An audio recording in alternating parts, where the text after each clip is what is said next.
India ने पहला काम यह किया था कि जदीद तरीन असले की खरीदारी के लिए अरबों रुपए के फंड्स मुख्तस कर दिए थे। तो भारतीय सेना आजकल पानी की तरह पैसा बहा रही है और पूरी दुनिया से जदीद तरीन हथियार खरीद रही है। 295 करोड़ के जासूसी ड्रोन खरीद रही है सेना। ऑपरेशन सिंदूर के बाद आपातकालीन खरीद के लिए दो अहम डील। ये ऑपरेशन सिंदूर का फेज 2 बहुत जल्दी देखने को मिल सकता है। तो भारत के वजीर-ए-आज़म नरेंद्र मोदी कोई मौका नहीं छोड़ रहे खून गरमाने का, क्योंकि ऑपरेशन सिंदूर तो जारी है। तो जब ऑपरेशन सिंदूर जारी है तो वो कह रहे हैं कि ये हमारा एक तरीका है, ये हमारा एक स्टाइल है कि मैंने ये कहा हमें कोई छेड़े। मोदी ने सिर्फ अमेरिकी राष्ट्रपति डोनाल्ड ट्रंप को पीछे नहीं छोड़ा है, कई वर्ल्ड लीडर भी मोदी से बहुत पीछे छूट चुके हैं, जो इंडिया अब डिनाई करने की कोशिश कर रहा है। एजाज साहब, आज भी मोदी का एक मजीद बयान आया और वो मजाक उड़ा रहा है बाकायदा कि वो अभी तो मैंने उसकी डीसिल्टिंग के लिए थोड़े से डैम खोले हैं तो उससे सैलाबा आ जाता है, तो पानी वानी तो हमने देना नहीं है पाकिस्तान को। इस तरह के बयान आ रहे हैं, तो उसका वो जो एक्सट्रीम माइंड सेट है ना, तो इस इशू को कैसे लेकर आगे चलना चाहिए? बहुत ही खतरनाक है ये जो मौजू है, क्योंकि इसराइल जो है इंडिया का डिफेंस सिस्टम यूज करेगा और आज ये बात ओपनली पूरी दुनिया के सामने आ गई है। बराक 8 मिसाइल को जी इसराइल यूज कर रहे हैं अपने डिफेंस को, और ये surface to air missile system है जो कि इंडिया और इसराइल की जो है म्यूचुअल कोऑपरेशन की मदद से ये बनाया गया। और इस वक्त जो है नेवी जो इसराइल की है वो भी इंडिया का जो है air defence system missile system जो है वो इस्तेमाल कर रही है। मोदी कहता है कि पाकिस्तानी यूथ को मुखातिब करके कि रोटी खाओ वरना मेरी गोली तो है ही। इस वक्त मेरे सामने एक रैंकिंग है जिसको करवाया है मॉर्निंग कंसल्ट ने, और इस रैंकिंग में ये बताया गया है कि भारत के वजीर आजम मोदी दुनिया के नंबर 1 पॉपुलर लीडर हैं।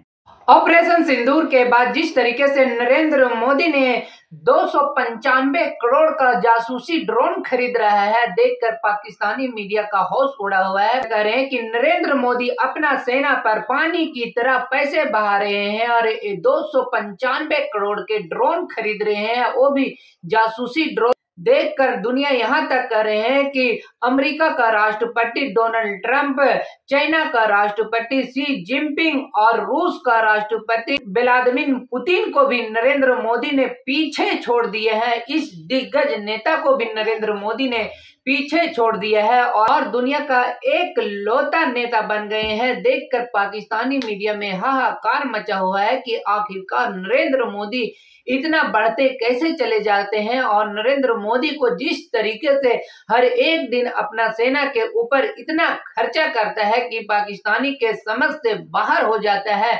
जिस तरीके से 295 करोड़ का डील हुआ है, देखकर किस तरीके से पाकिस्तानी मीडिया में अलग सा बवाल छिड़ गया है और जिस तरीके से लोग कहने लगे हैं कि दुनिया का नंबर 1 नेता कोई है तो नरेंद्र मोदी है, वो डोनाल्ड ट्रंप नहीं है बल्कि नरेंद्र मोदी है। तो किस तरीके से देखकर पाकिस्तानी मीडिया में हाहाकार मचा हुआ है। भारत का पाकिस्तान पर हमले का ऐलान हो गया जी। मैं पिछले कई रोज से इस शक का इजहार कर रहा था कि इंडिया अगस्त के दरमियान या आखिर में पाकिस्तान पर हमले की तैयारियां कर रहा है, और अब तो इंटेलिजेंस रिपोर्ट्स भी मेरे पास यानी उस शक की तस्दीक कर रही हैं। मैंने आपको पहले इंडिया ने पहला काम यह किया था कि जदीद तरीन असले की खरीदारी के लिए अरबों रुपए के फंड्स मुख्तस कर दिए थे। तो भारतीय सेना आजकल पानी की तरह पैसा बहा रही है और पूरी दुनिया से जदीद तरीन हथियार खरीद रही है, और हम तो पहले दिन से जानते हैं। दोस्तों, भारत के वजीर-ए-आज़म नरेंद्र मोदी कोई मौका नहीं छोड़ रहे। आज वो जैन कम्युनिटी से खिताब कर रहे थे और वो कह रहे थे हमें जो छेड़ेगा, मतलब क्या भारत को क्या छेड़ेगा। पाकिस्तान तो अब कोई बात नहीं कर रहा। वो कह रहे थे कि जब हमें कोई छेड़ेगा तो लोगों ने क्लैपिंग करना शुरू कर दी। ये मोदी साहब का एक स्टाइल है अपने लोगों का खून गरमाने का, क्योंकि ऑपरेशन सिंदूर तो जारी है। तो जब ऑपरेशन सिंदूर जारी है तो वो कह रहे हैं कि ये हमारा एक तरीका है, ये हमारा एक स्टाइल है कि मैंने ये कहा हमें कोई छेड़ेगा, तो जब क्लैपिंग होना शुरू हो गई तो उसके ऊपर नरेंद्र मोदी साहब ने कहा आपने तो मेरा जुमला ही कंप्लीट कर दिया। तो मैं जैन के बीच में बैठा हुआ हूँ और देखो हमें जो छेड़ेगा। इसका मतलब ये है कि वो जो एंटी पाकिस्तान रैंट है वो ख़त्म नहीं होने वाली। बहुत इन्वेस्टमेंट कर दी गई है, बहुत लंबी चौड़ी इन्वेस्टमेंट कर दी गई है। मैं आपको बड़े क्लैरिटी से बता सकता हूँ, इतनी लंबी चौड़ी इन्वेस्टमेंट कर दी गई है कि अब अगर भारत की कोई सरकार पाकिस्तान से बात भी करना चाहेगी ना तो उस सरकार को ही दुश्मन में भारत कह दिया जाएगा। ये है वो बुनियाद जो रख दी है मोदी साहब ने। मोदी साहब ने ये बुनियाद रख दी है। बेसिकली उनको इस चीज़ का अंदाज़ा था कि मैं क्या लेगेसी छोड़ के जाऊं। वो यही लेगेसी छोड़ के जा रहे हैं कि पाकिस्तान के साथ ताल्लुकात ख़त्म कर दिए जाएं, पाकिस्तान के साथ राब्ता ही नहीं करना, इंगेज ही नहीं करना, हमें एक और दुनिया में जाना है।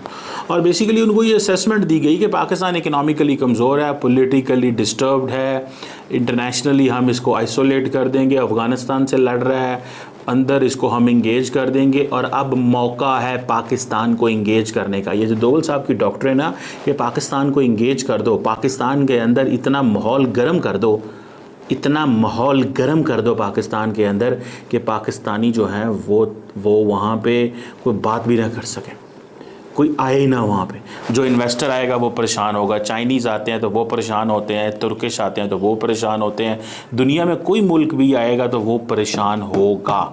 तो इस चीज़ पे वो कहते हैं कि भाई साहब बस कर दो, अब पाकिस्तान की कोई ज़रूरत ही नहीं हमें, पाकिस्तान के साथ हमने जो करना था कर दिया।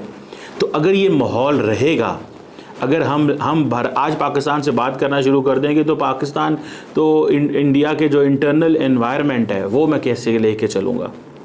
मैं आपको बात बताऊं, मैं आज एक असेसमेंट देख रहा था इंडिया के, किसी ने दिखाया। हम आज भी सलाहियत रखते हैं, इंशाल्लाह हमेशा सलाहियत रखेंगे। हमने एक कौम बनकर इसका मुकाबला करना है। पाकिस्तान को पानी की बूंद बूंद से महरूम करने की साजिश है। पाकिस्तान फौरी तौर पर इसमें आलमी अदालत में जाए। 26 अप्रैल की अब ये हड़ताल अमेरिका, इसराइल और भारत के खिलाफ होगी। आज़ाद साहब, आज भी मोदी का एक मजीद बयान आया और वो मजाक उड़ा रहा है बाकायदा कि वो अभी तो मैंने उसकी डीसिल्टिंग के लिए थोड़े से डैम खोले हैं तो उससे सैलाब आ जाता है, तो पानी वानी तो हमने देना नहीं है पाकिस्तान को। इस तरह के बयान आ रहे हैं तो उसका वो जो एक्सट्रीम माइंड सेट है ना, उसकी पूरी RSS वाली वो सोच की अक्कासी उसके बयान से हो रही है। तो इस इशू को कैसे लेकर आगे चलना चाहिए? बहुत ही खतरनाक है ये जो मौजू है, क्योंकि पाकिस्तान ने भी कह दिया कि ये ऐलान जंग होगा अगर आपने हमारे पानी रोके या उनको डाइवर्ट किया। और ऐलान जंग का मतलब तो यही है कि पाकिस्तान की आवाम जो है 240 मिलियन लोगों को आप भूखा मारना चाहते हैं, तो ये तो फिर पाकिस्तान कुछ भी करेगा। लेकिन ये इतना ख़तरनाक है कि अगर खुदा न खास्ता ये जंग छिड़ जाती है, हम उनके डैम तोड़ेंगे, वो हमारे डैम तोड़ेंगे, ये मामला जो है ना पता नहीं कहाँ जाकर रुकेगा। तो हिंदुस्तान को इस वक्त समझाने की ज़रूरत है, उनको दबाव बहरहाल डलवाना पड़ेगा इंटरनेशनली। पानी एकदम से तो रोक नहीं सकते, लेकिन पानी को मैनिपुलेट ज़रूर कर सकते हैं और पानी के लिए मुश्किलात कर सकते हैं। हमें साथ ही साथ कुछ कंजर्वेशन जो टेक्निक्स हैं वो भी इस्तेमाल करनी होगी।